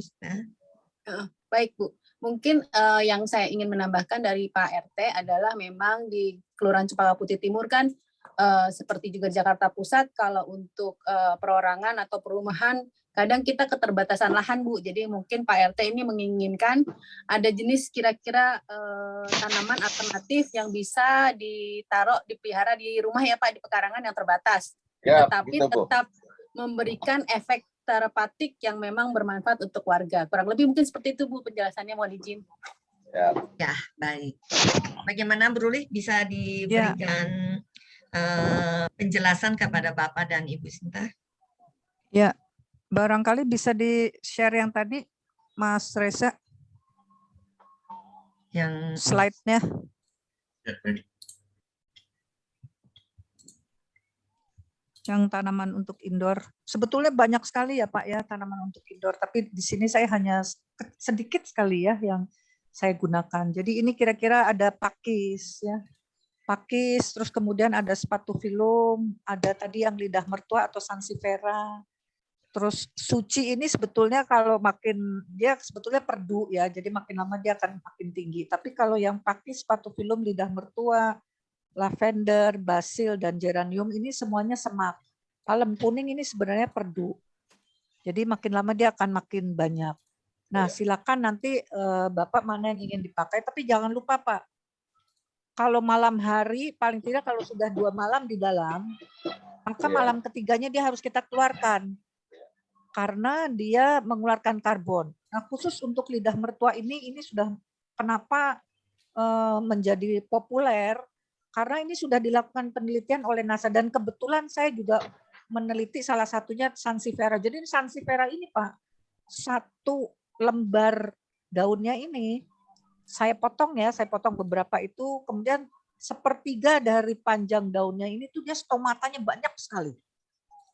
Stomata itu adalah alat pernafasannya si tanaman. Jadi dia begitu kena air dia akan terbuka. Nah pada saat dia terbuka, dia itu akan menangkap polutan-polutan. Makanya lidah mertua ini waktu itu populer sekali. Jadi NASA itu juga sudah melakukan penelitian, ternyata lidah mertua itu atau sansevieria bisa ditaruh di dalam ruangan untuk menyerap debu atau partikel-partikel ya. Partikel yang 10 mikron, jadi yang kecil, yang halus. Itu bisa masuk ke dalam stomatanya dia. Jadi ini di atas, bagian atas dan bagian bawah daunnya itu isinya stomata semua. Stomata semua ya, makanya dia menjadi populer. menjadi populer untuk ditanam di skala private ya. Nah, yang kesalahannya itu ketika ini populer banyak pemerintah DKI terutama menanam ini di pinggir jalan. Nah, dia kan stomatanya kecil ya. Jadi pada saat dia sudah penuh, ya, stomata tuh kayak mangkok gitu. Jadi pada saat dia penuh, dia sudah tidak bisa menyerap lagi. Partikelnya kalau di jalan kan partikelnya besar-besar ya, dan ada debu, ada partikel dari diesel, ada partikel dari timbal, itu dia akan masuk ke sini lagi. Dan bagaimana caranya supaya dia muncul lagi? Ini kan kalau si Sansevieria-nya harus kita potong supaya tumbuh baru. Karena kalau dia udah penuh, udah akumulasi, itu dia nggak bisa nyerap lagi. Nah, bedanya kalau pohon, ya saya penelitiannya waktu itu pohon, kalau pohon itu makanya suka kalau mau musim panas, awal musim hujan tuh dipangkas supaya dia tumbuh daun muda. Daun muda itu lebih banyak menyerap partikel dibandingkan daun tuanya. Karena daun tuanya itu sudah akumulasi, sudah numpuk dia. Sudah numpuk dan satu-satunya jalan supaya dia muncul daun muda, kita pangkas. Jadi kenapa pemangkasan itu juga diperlukan ada jadwalnya. Supaya trubus barunya itu dia akan bersama-sama keluar trubusnya, maka bersama-sama bekerja menyerap polutan. Nah, kalau yang untuk skala di dalam rumah, ini kita bisa pakai tanaman-tanaman ini. Tapi jangan lupa untuk mengeluarkan. Dan kalau sudah 2 malam di dalam rumah, maka malam ketiga, malam keempatnya biar dia di luar lagi. Nanti masukin lagi gitu ya, masukin kalau siang, masukin nanti malam keluarin lagi. Pokoknya jangan sampai 2 malam berturut-turut, Pak. Karena 2 malam berturut-turut kan karbon yang akan dikeluarkan. Karbon itu kalau karbon kan partikel ya, meskipun kecil dia partikel. Partikel itu kalau masuk ke hidung kita bisa sampai alveoli. Kalau Bapak pernah makan paru-paru sapi kan suka ada jendol-jendolnya tuh. Nah, jendol-jendolnya itulah yang si alveoli. Alveoli itulah dia tempat mengendapnya partikel-partikel. Nggak bisa dibersihin kalau partikel udah di situ. Jadi kalau contohnya kalau kita merokok, itu suka terus kalau di ronsen itu menjadi putih karena si alveolinya tuh udah ketutup asap rokok ya. Rokok sehingga nggak bisa dikeluarin gitu. Nah, sama seperti si stomata ini, kalau dia sudah penuh, mangkoknya sudah penuh, stomatanya sudah penuh, dia nggak bisa nyerap lagi, maka harus dipangkas. Harus dipangkas, nanti tumbuh daun muda lagi. Nah, daun muda itu stomatanya masih lebih banyak, ya kemudian dia akan menyerap lagi. Karena itu jangan lupa pohon-pohon di rumah kita pun juga harus kita pangkas. Karena kalau dia udah tua, dia udah sudah mengeluarkan oksigennya tidak terlalu banyak. Tapi karbonnya menjadi banyak dan dia menjadi tumpukan akumulasi polutan. Kira-kira begitu ya, menjawab nggak Bu Sinta dan Pak Efek? Ya, terima kasih Bu. Terima kasih, sangat jelas sekali. Terima kasih banyak. Sebetulnya ada satu lagi bagaimana kita Mas Reza bisa yang itu nggak yang desainnya? Yang desain. Nah, yang sudah 3 dimensi. Nah, ada satu lagi yang saya ingin sampaikan juga ya. Di sini kita sudah membentuk koridor. Jadi ini di sini ada koridor matahari. Ya, ini di sini ada koridor angin karena pohonnya tidak numpuk. Kalau pohon ini numpuk, ini kan sirkulasi udaranya jadi tidak jalan. Terus kemudian ini juga ada koridor mataharinya juga ada di mana tempat-tempat yang dia diletakkan pohon besar ya, kalau kita lihat di mana tidak ada pohon besar, memang kita menginginkan adanya koridor matahari. Tinggal kita pilih tanaman-tanaman ya yang mana dia hijau semua ya di satu sisi, dan di sisi lain di mana dia ada untuk terapi visual yang berwarna, di mana dia ada yang untuk terapi fisik ya, ada tanaman-tanaman yang mungkin kita pakai bisa untuk obat sesaat ya, artinya yang saat itu misalnya kita terpotong pisau itu kan bisa pakai getah daun sirih kalau nggak salah ya. Nah, jadi seperti itulah kira-kira. Jadi jangan lupa kita jangan menumpuk pohon, tapi kita bikin aja dia koridor. Bikin koridor supaya angin itu masuk sirkulasi. Jadi angin itu akan membawa si virus atau bakteri itu terbang ya. Mudah-mudahan dia tidak akan menempel di kita. kemudian juga ada sinar matahari ya, ada koridor matahari di mana si matahari kita berikan kesempatan untuk bisa kita nikmatin. Kadang-kadang kan kita numpuk ya, pohon numpuk segala macam, nggak ada koridor matahari, nggak ada koridor angin, sehingga kita di dalam taman tuh rasanya sengep. Saya sering melihat tuh di kebun binatang orang di bawah pohon tapi kipas-kipas. Nah, kipas-kipas karena ini nggak terbentuk koridornya, koridor udara dan koridor matahari. Nah, itu yang saya perhatikan juga, taman-taman di, ya saya tinggalnya di selatan ya, taman-taman di selatan atau mungkin kebanyakan taman-taman di DKI itu dia tidak mendesain berdasarkan ekologis, dia hanya berdasarkan pada aspek arsitekturalnya, estetikanya. Sehingga bagaimana membentuk ruang, bagaimana membentuk komposisi keindahan, tapi aspek ekologisnya seringkali dilupakan. Kira-kira gitu Bu Sinta dan Bapak-bapak sekalian. Terima kasih Bu Hini. Ya, baik, terima kasih Ibu Ruli sudah memberikan penjelasan atas pertanyaan Bapak Agus dan Bu Sinta. Bagaimana Pak Agus dan Bu Sinta? Tapi perlu saya tambahkan lagi ya, kita harus kalau memilih tanaman hias misalnya untuk indoor, itu memang kita harus hati-hati ya. Jangan sampai kita salah pilih tanaman, karena tanaman tersebut bisa saja tumbuh terlalu tinggi atau bahkan banyak penyakit atau hama dan ulatnya. Jadi kita harus hati-hati. Dan untuk di ruangan terbatas itu bisa menggunakan cara vertical garden. Itu pun bisa sebenarnya diterapkan di dalam. Memang vertical garden yang sederhana. Kalau di luar sudah jelas lah, kita sudah tahu bisa kita taruh di pagar sekeliling kita gitu ya. Seperti itu. Nah, bagaimana Bu Sinta dan Pak Agus? Terima kasih. Sudah Baik, jelas, baik. Bu. Terima kasih. Ya, sudah jelas ya Pak ya. Jelas. Kalau misalnya masih mau lebih jelas lagi, Bapak bisa menghubungi kami. Karena kami kebetulan kan dari dunia pendidikan ya, jadi paling tidak kita ya ada beberapa pengetahuan, ada keterampilan yang bisa kami sampaikan kepada Bapak Ibu semuanya, begitu ya. Ya, siap, Bu. Baik, Terima nah kasih, Bu. ini nih, ya Pak, sama-sama Pak. Dan kemudian saya lihat ada di chat ada yang Bapak Harjono ya? mana ya, ada dua nih, Bapak Ali. Oh, Bapak Ali. Yang sebagai pengelola Erpetra Anggrek. Nah, di sini pertanyaannya, di akhir paparan tadi, saya melihat desain sederhana, taman terapeutik di depan halaman muka Erpetra Anggrek. Apakah mungkin desain yang kami anggap luar biasa tersebut akan bisa direalisasikan di Erpetra kami? Dengan cara seperti apa kami bisa merealisasikannya? Kami sangat tertarik, mohon arahannya Bapak Ibu sekalian, terima kasih. Itu yang pertama. Apa kita perlu jawab dulu ya Bu Ruli ya? Ya silakan Bu, ini kayaknya bisa menjawab Bu Hini nih. Betul, ya. Saya langsung saja ya kepada Pak Ali. Di sini kan Bapak menanyakan, tadi kita sudah memaparkan dalam bentuk 3 desain dalam penggambaran desain yang sangat sederhana gitu ya. Kemudian Bapak menanyakan bagaimana caranya untuk diterapkan. Bisa saja diterapkan, tapi diterapkan itu kita perlu ingat, satu, dana pelaksanaan. Dana pelaksanaan untuk itu.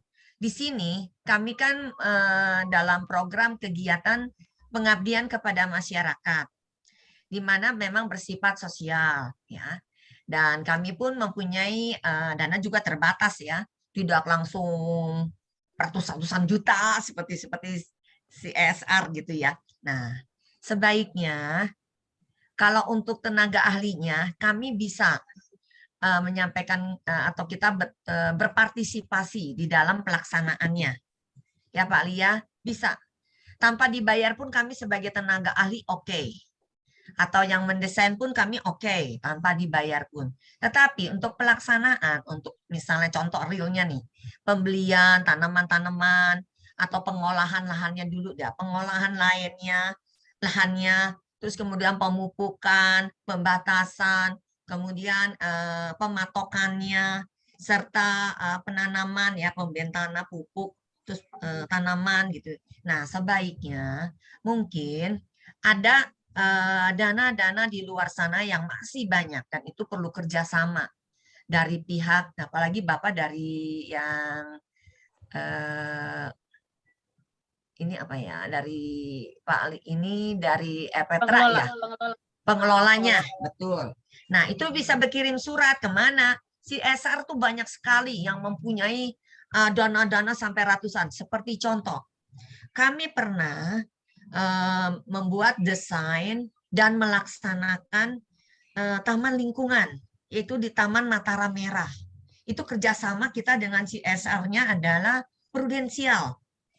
Prudensial mengucurkan dana sampai ratusan juta ya.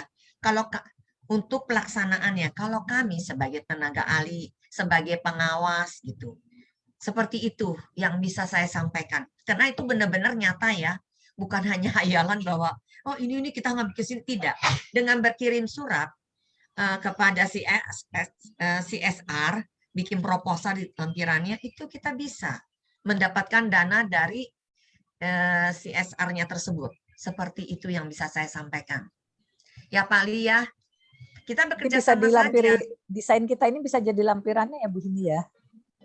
Iya Bu, bisa. ya Bu, jelas. Bisa, nanti kita bisa berikan kok semua materi kita nih kita akan berikan. Nanti saya akan berikan kepada Pak Yatna ya sebagai penghubung kami satu pintu ya agar tidak terjadi miskomunikasi.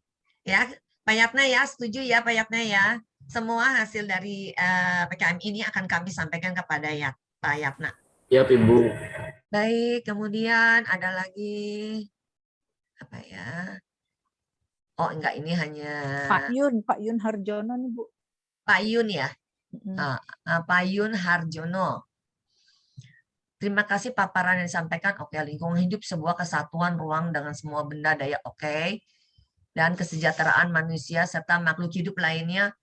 Mengapa makhluk hidup berperan penting? Oh, ini pertanyaan nih. Ya. Mengapa makhluk hidup berperan penting dalam lingkungan hidup dan upaya apa yang harus kita lakukan untuk menjaga lingkungan hidup agar tetap seimbang? Nah, bagaimana Bu Ruli? Kita langsung jawab saja. Baik, terima kasih Pak Jun. Jadi betul lingkungan hidup itu ada benda hidup dan benda mati. Kalau kami disebutnya ada abiotik dan biotik. Abiotik itu adalah yang tidak hidup ya, seperti batu, air, dan abiotik itu yang hidup. Termasuk virus dan bakteri itu adalah elemen lingkungan hidup. Nah, sekarang bagaimana menjaga agar lingkungan hidup itu tetap seimbang? Ya, menjaganya itu adalah bagaimana si abiotik dan biotik itu kita jaga. Contoh yang sederhana, kalau Bapak Ibu pernah ke Bandung, itu ada alun-alun Bandung yang dia ditutup dengan rumput dari sintetis. Saya waktu itu kebetulan ketemu, ya karena Pak Gubernurnya itu satu alma mater sama saya bilang, Pak, itu ditutup kan plasma nutfahnya jadi mati. Ya itu mah urusan orang biologis, katanya gitu ya, urusan orang biologi. Karena di dalam tanah itu kan tadi saya sampaikan ada mikroba.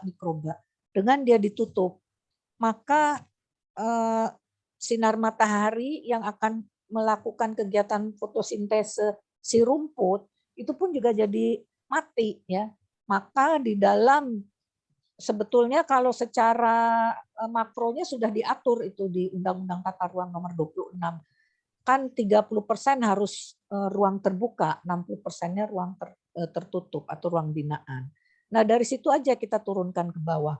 Jadi kalau di rumah kita adalah 100 meter persegi, maka 60 meter perseginya kita bikin bangunan, 30 meter persegi atau 40%-nya atau 30%-nya itu kita bikin ruang terbuka. Nah di dalam 30% ruang terbuka itu kita bagi lagi berapa persen yang mau kita hijaukan, berapa persen yang mau ada perkerasannya. Perkerasannya 10% saja cukup. 20% itu hijaunya. Kenapa? Supaya kan kalau kita potong lahan kita ini, ada lahan di atasnya ya. Di atasnya itu ada rumah, ada bangunan, ada sebagainya. Terus kemudian di bawah bangunan itu ada satu layer lagi, ada satu lapisan lagi, yaitu tanah dan saudara-saudaranya. Nah, kalau semuanya itu ditutup, ya maka si tanah dan saudara-saudaranya ini kan jadi tidak bekerja, akibatnya tanah kita jadi nggak subur, mati gitu ya. Bisa jadi tempat-tempat di daerah tertentu ya seperti yang sekarang mau IKN itu ibu kota negara itu kan salah satu tempat yang dia isinya gambut semua. Karena secara geografis memang demikian. Sehingga air bersihnya berkurang. Nah, satu-satunya yang untuk supaya kita jaga itu adalah supaya kebutuhan air bersih kita tetap. Jadi kalau lahan kita tadi sudah 100 meter persegi, 60 meter buat bangunan, sisanya 40 meter itu buat ruang terbuka hijau, kita bagi lagi. 40 itu mana yang buat hijaunya, 30, 10-nya buat ruang perkerasannya. Kira-kira gitu, Pak. Kita mengacu saja kepada ketentuan-ketentuan yang sudah ada. Sehingga antara biotik dan abiotik itu seimbang. Jadi jangan ditutup semuanya. Terus biarkan juga, karena kita kan oksigen itu kan bukan hanya dari atas tapi dari bawah. Tanah juga kan mengeluarkan oksigen. Jadi kalau tanah kita, ya sekarang ini banyak saya lihat taman-taman yang dia terus dikasih rumput sintetis. Berarti kan dia menutup oksigen, menutup jalur oksigen, menutup jalur kehidupan plasma nutfah di bawah. Kira-kira seperti itu terjawab ya Pak Yun? Ya baik Ibu, terima kasih penjelasannya. Ini menjadi pengetahuan juga bagi kita bahwa betul. Ada persentase juga gitu dalam menjaga lingkungan kita biar lingkungan tetap seimbang gitu. Terima kasih penjelasannya Ibu. Terima kasih Pak Yun. Ya baik Bu Ruli. Oke, kita lihat lagi ya. Sebenarnya mau buka sesi keduanya nih. Ada lagi kah yang bertanya? Oh, mungkin dari kami yang bertanya nih. Apakah sudah Bapak Ibu mengisi absen yang sudah ada di chat ini? Nah, itu pertanyaan kami untuk Bapak Ibu. Oke, baik untuk sesi. Sudah, oh ya, terima kasih Pak. Baik, artinya untuk sesi pertama kita selesai ya, kita anggap selesai. Kita akan masuk ke sesi kedua. Apakah ada lagi Bapak Ibu yang akan bertanya?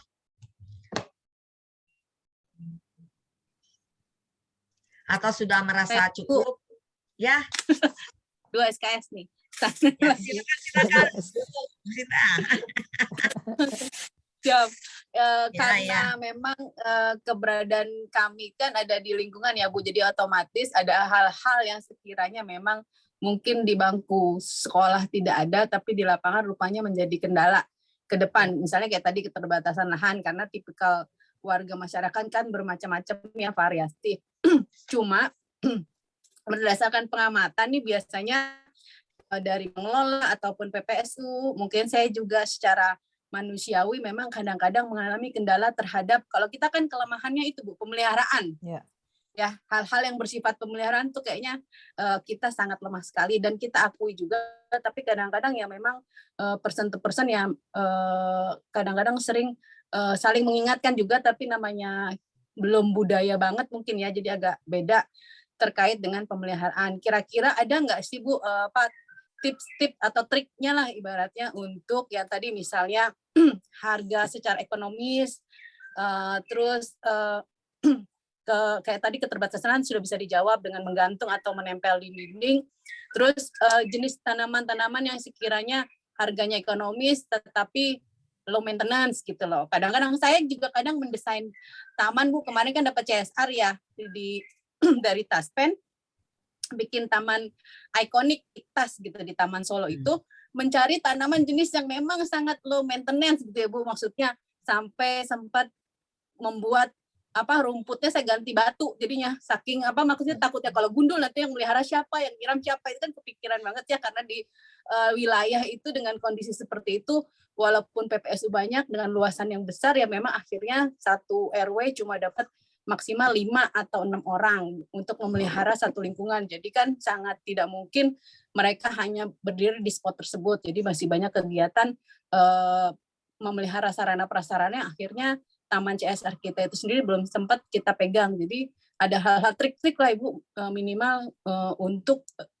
memelihara tanaman dan taman tematik yang kiranya memang low maintenance. Kurang lebih seperti itu Bu, mohon izin.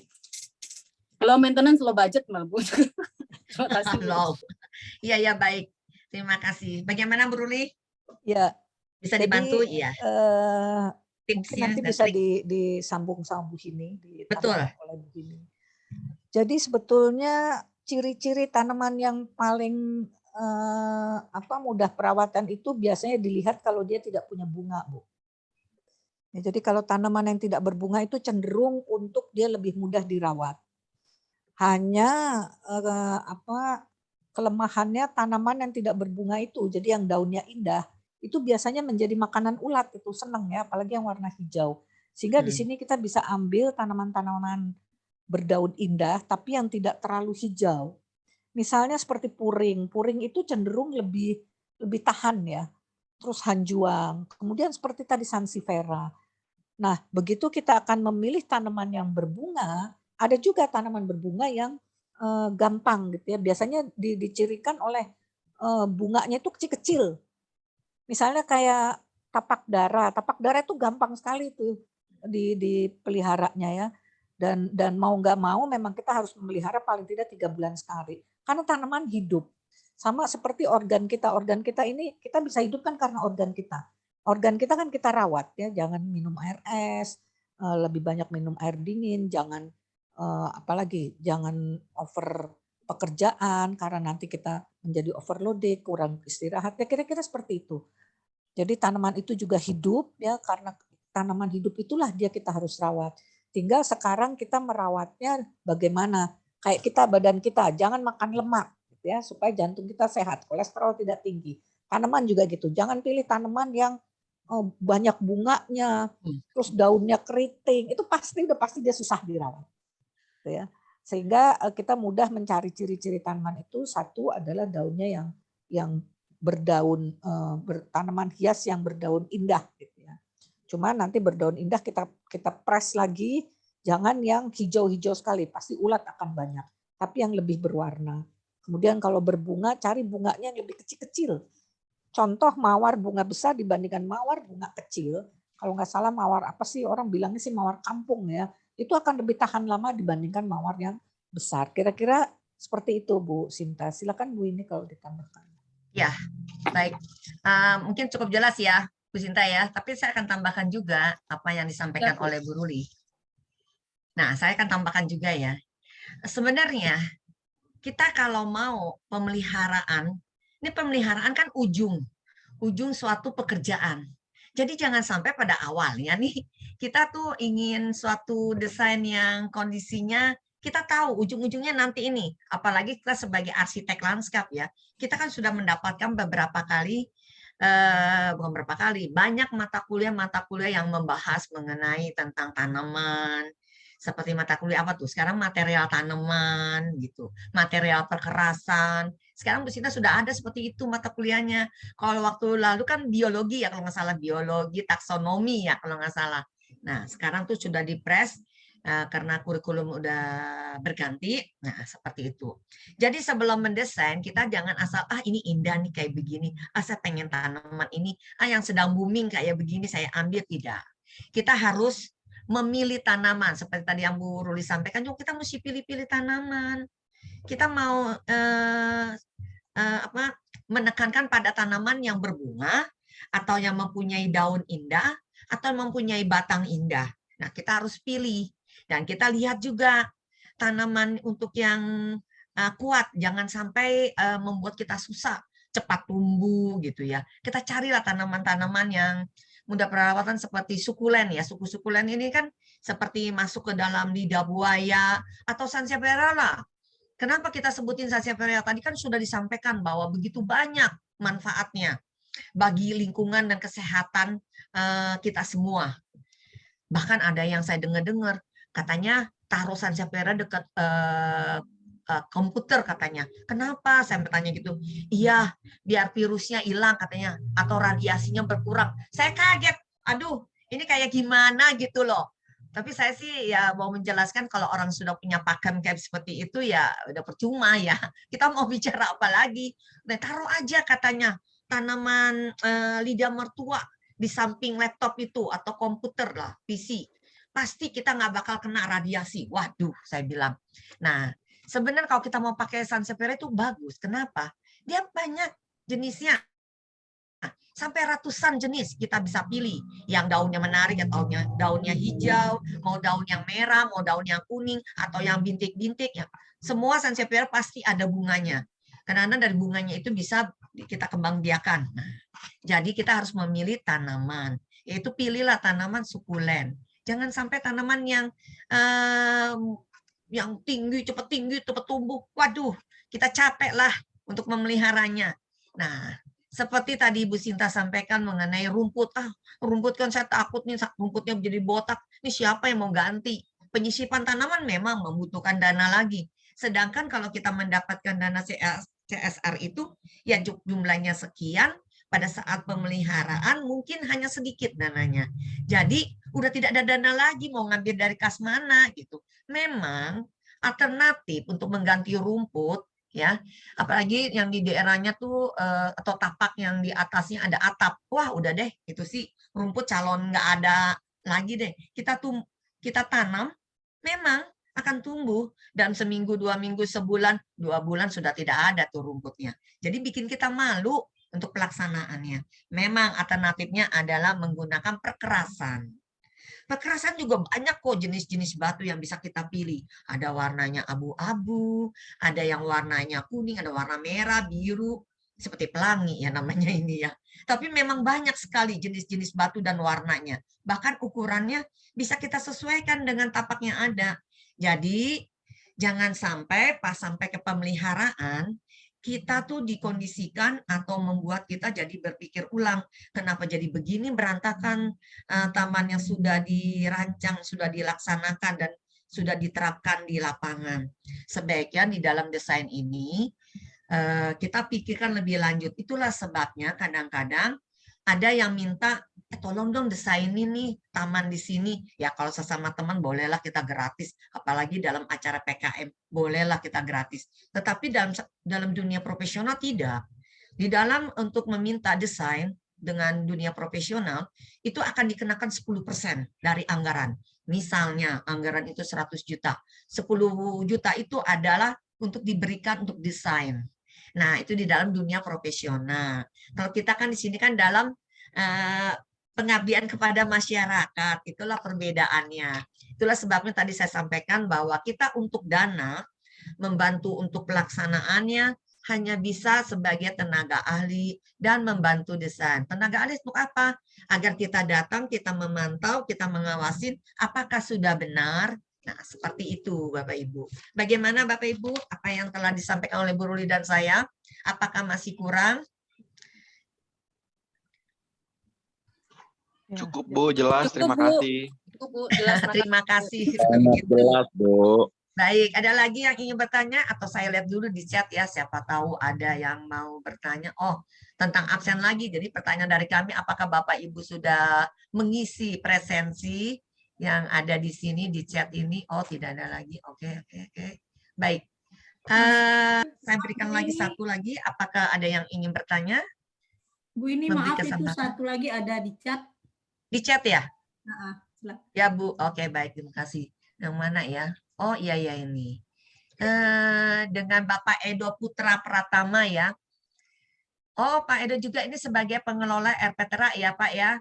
Ada nggak Bu contoh taman besar di Jakarta yang sudah menetapkan konsep taman terapeutik? Atau khususnya taman umum di Jakarta yang sudah bekerja sama dengan Prodi beberapa tahun belakangan ini? Udah deh saya langsung jawab saja ya Pak ya. Pak Edo ya. Kalau misalnya tadi sudah saya sampaikan, kita tuh pernah kerjasama dengan Prudensial mengerjakan Taman Gandaria ya, Gandaria Utara. Taman Mataram. Enggak, Gandaria Utara pertama Gandaria sekali Utara, kita mengerjakan, iya Bu.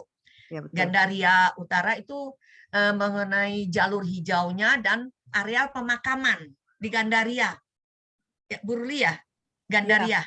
Itu. Tapi waktu itu kalau nggak salah temanya tidak taman terapeutik ya. Bukan, iya. Tapi kan ini di pertanyaan ada Iya. menanyakan mengenai ada nggak gitu kerjasama dengan Trisakti. Makanya kita sampaikan bahwa dengan Prudensial, yaitu berbentuk taman Gandaria dan taman pemakaman di Gandaria.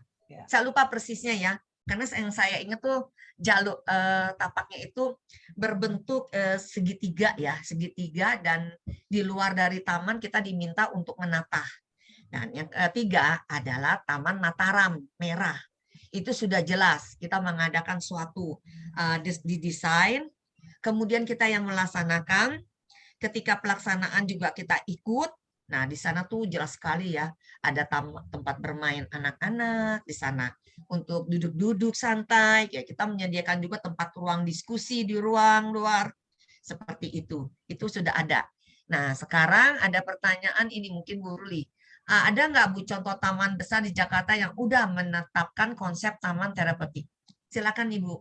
Ya, setahu saya sih belum ada ya. Betul. Dari saya kebetulan tahun 2014 itu melakukan penelitian lebih kepada melihat fungsi sosialnya.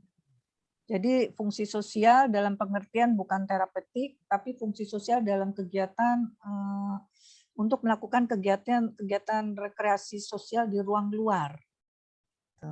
Nah, dari yang penelitian saya itu menunjukkan bahwa taman-taman di DKI itu hanya dapat digunakan pada siang hari, karena pada malam hari menjadi tempat-tempat yang rawan sosial. Kenapa? Karena banyak sekali desain-desain yang pengelompokan tanaman yang dijadikan tempat persembunyian-persembunyian. Kemudian juga sistem pencahayaannya itu juga tidak dilakukan berdasarkan kebutuhan yang ada, tapi ya itulah saya bilang hanya untuk estetika. Sehingga taman di Jakarta itu hanya untuk landscape day, untuk siang hari. Begitu malam hari orang udah takut ke situ ya. Karena selain banyak gerombolan tanah, jadi usulan kita nanti kalau dalam mendesain, karena taman publik dibuka saja, tadi dibikin seperti koridor-koridor. Mana ada koridor matahari, mana ada koridor angin gitu ya. Dan kita kan bikin taman bukan untuk etalase tanaman ya. Etalase tanaman itu artinya semua tanaman kita masukkan di situ. Nah, inilah yang terjadi di DKI sekarang ini. Banyak sekali etalase tanaman. Sehingga fungsi-fungsi yang tadi fungsi ekologis dan fungsi terapinya tuh saya belum lihat. Apalagi taman-taman yang terbaru yang dibikin oleh kawan-kawan arsitek itu betul-betul nggak ada terapinya. Kalau saya bilang memang hanya untuk kegiatan rekreasi ruang luar. Ya, jadi kegiatan rekreasi ruang luar itu artinya hanya untuk interaksi, untuk olahraga, kemudian untuk piknik ya, untuk piknik. Nah, itu. Sementara yang terapi itu jadi dibuat-buat ada batu yang tajam-tajam gitu ya, tapi kan bukan itu yang dimaksud terapi. Yang dimaksud terapi itu terapi untuk visual, terapi untuk thermal, terapi untuk audio gitu ya, dan terapi untuk gerak. Nah, semua itu harus ditata berdasarkan tadi pendekatan arsitektural dan pendekatan ekologis. Jujur saja memang orang arsitek itu kan tidak belajar ekologi ya. Sehingga dia pelajari adalah ilmu ruangnya. Bagaimana mengubah ruang menjadi tempat. Nah, tempat-tempat itu dia juga mungkin tidak berprinsip kepada kata taman. Maka etalase tanaman lah yang ditaruh di situ ya. Kemudian kedua adalah sebagai tempat rekreasi ruang luar. Ya itulah salah satunya yang mohon maaf kayak Air Petra itu ya. Air Petra itu kan tadinya taman. Kemudian dia menjadi ruang terbuka publik ramah anak ya. Yang tadinya 100 meter persegi diambil 30 meter persegi, ada perpustakaan, ada pengelola. Aduh, saya juga nggak ngerti itu ya. Saya sempat sama kawan-kawan profesi waktu itu, kenapa sih kita nggak bilang ke gubernur bahwa ruang hijau kita sudah sedikit, tapi kenapa diambil lagi? Jadi akhirnya sekarang hampir semua taman lingkungan di DKI ini mempunyai bangunan. Salah satu contoh waktu itu saya di Kerendang, Jakarta Utara sana, Jakarta Barat, itu di pinggir rel kereta, kemudian dia bikin taman Air Petra itu untuk anak-anak dengan ada panjatan-panjatan yang pengawasannya kurang. Jadi sempat ada polis lain di situ karena ada anak yang jatuh gegar otak dan tidak tertolong.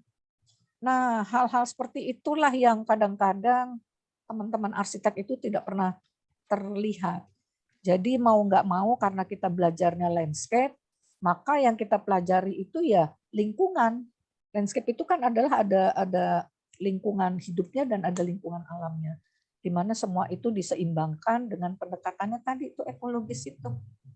Kira-kira begitu ya. Jadi jawabannya saya belum pernah melihat ada taman terapeutik yang skala besar, bahkan mungkin di Indonesia ya.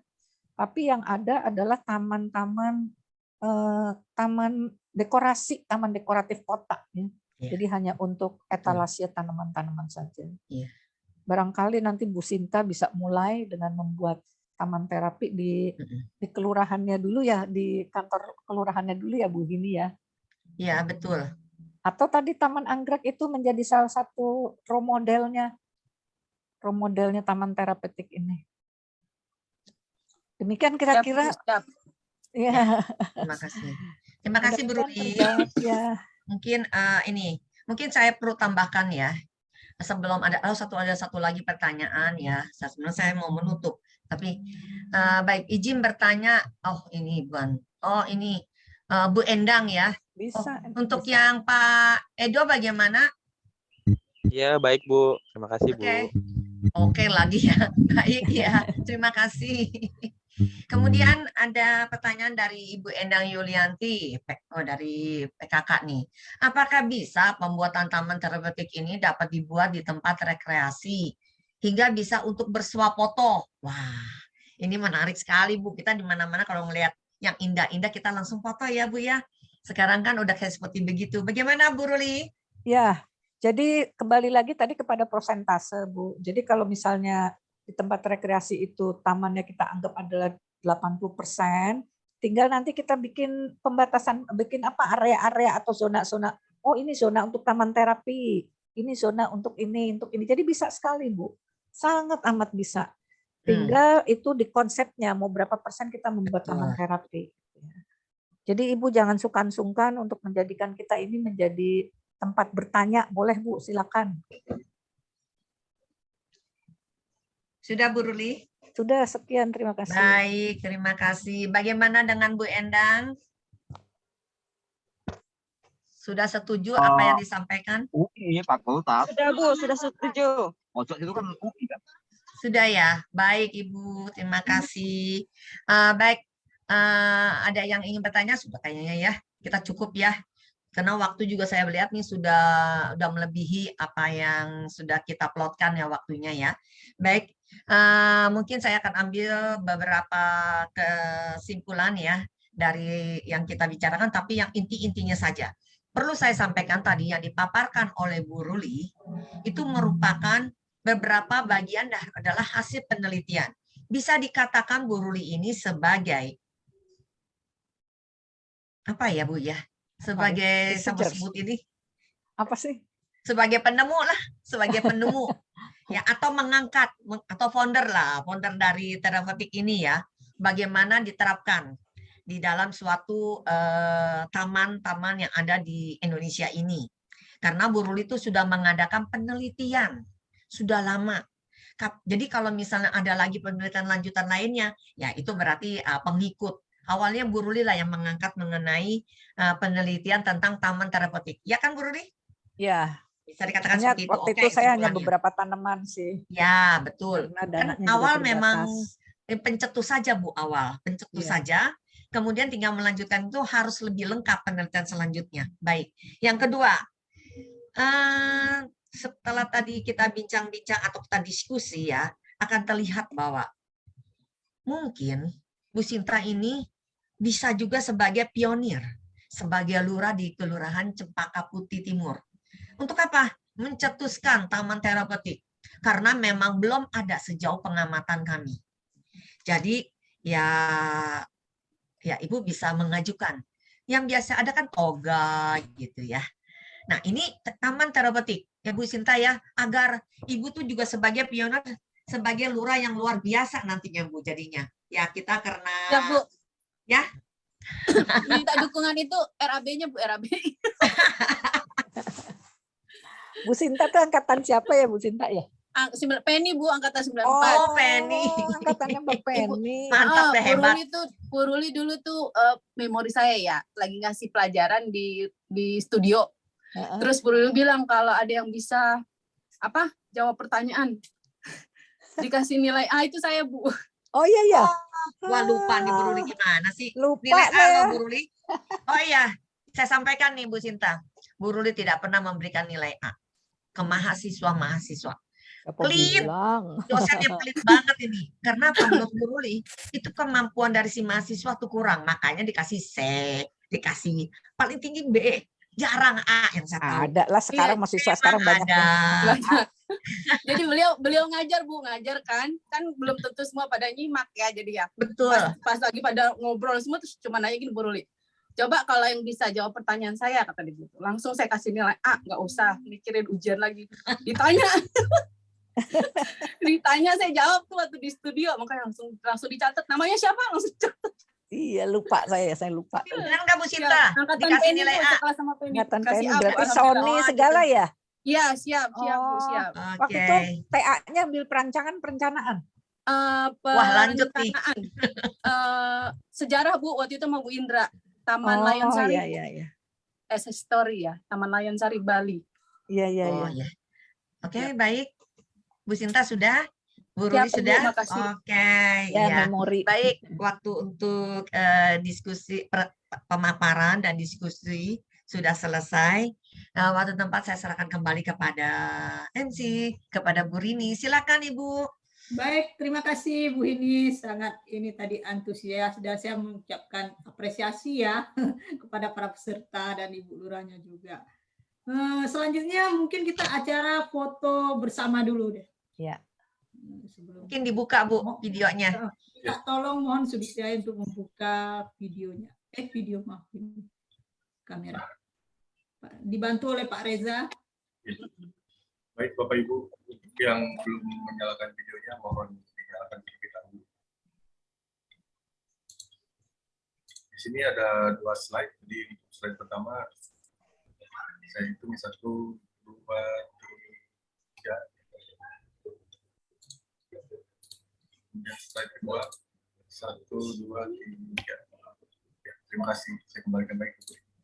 Baik, terima kasih kepada Pak Reza. Saya Rini Fitri. Dengan telah selesainya penyelenggaraan kegiatan pengabdian kepada masyarakat, kami mengucapkan terima kasih kepada pihak Kelurahan Cempaka Putih Timur. Dalam ini kepada Ibu Lurah, Ibu Sinta Purnamasari STMAP, selaku Lurah Cempaka Putih Timur, beserta warganya yang telah berpartisipasi dan sangat antusias ya, saya lihat tadi dalam pelaksanaan PKM yang diadakan oleh Prodi Arsitektur Lanskap Universitas Trisakti, di mana bersikap sangat kooperatif. Tadi saya lihat juga sangat bersahabat, penuh dengan tanya jawab yang sangat cairlah suasananya berlangsung kegiatan PKM pada pagi hari Siapa ini. dulu lurahnya alumni AL. Iya, kita berikan tepuk tangan mungkin kepada Ibu Lurahnya. Ya, terima kasih Ibu Sinta, semoga sukses selalu. Dengan segala kerendahan hati, kami juga berharap mudah-mudahan acara ini dapat bermanfaat bagi berbagai pihak, terutama ya Kelurahan Cempaka Putih Timur, dan kita doakan semoga pandemi COVID-19 ini bisa segera berakhir. Amin. Amin. Demikian, terima kasih saya ucapkan. Assalamualaikum warahmatullahi wabarakatuh. Selamat siang dan Alhamdulillah. kita ucapkan alhamdulillah. Semoga kita bisa bertemu kembali. Terima kasih Ibu Sinta. Terima kasih Terima kasih Bu Sinta. Makasih Terima banyak. kasih.